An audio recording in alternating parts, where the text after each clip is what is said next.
Hello, in this video I will show you how to install Microsoft Edge browser on VIVO V50.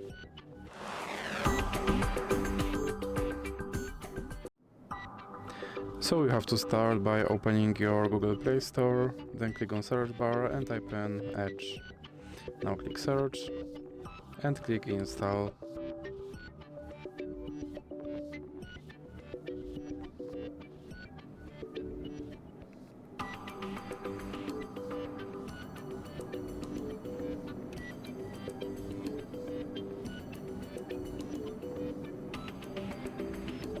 Now you can click open.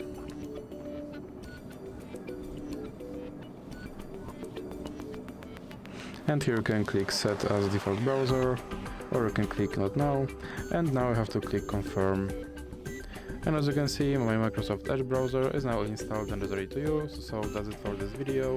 If you liked it, please remember to leave a like and subscribe.